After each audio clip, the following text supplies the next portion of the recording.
நிவர் புயலால் சரிந்த வாழைத்தார்கள் கரூரில் விற்பனைக்கு குவிந்துள்ளன. அவற்றின் விலை குறைந்துள்ளதால் வியாபாரிகள் கவலையடைந்துள்ளனர்.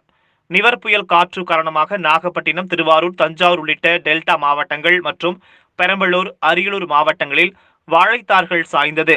அது விவசாயிகள் வெட்டி எடுத்து திருச்சி, கரூர், மதுரை, கோவை உள்ளிட்ட மாவட்டங்களுக்கு அனுப்பி வருகின்றனர். கரூர் ரயில்வே ஸ்டேஷன் அருகே செயல்படும் வாழைத்தார் மண்டிக்கு நாள்தோறும் ஆயிரக்கணக்கான வாழைத்தார்கள் விற்பனைக்கு வருகின்றன. ஏற்கனவே கரூர் மாவட்டத்தில் பல்வேறு பகுதிகளில் இருந்தும் வாழைத்தார்கள் விற்பனைக்கு வருவதால் விலை குறைந்துள்ளது. நிவர் புயல் காற்று காரணமாக கரூரிலிருந்து வெளியூர்களுக்கு வாழைத்தார்களை அனுப்ப முடியவில்லை. தொடரும் மழை, காய்ச்சல் காரணமாக வாழைப்பழத்தை பொதுமக்களும் தவித்து வருகின்றனர். இதனால் விலை படிப்படியாக குறைந்து வருகிறது.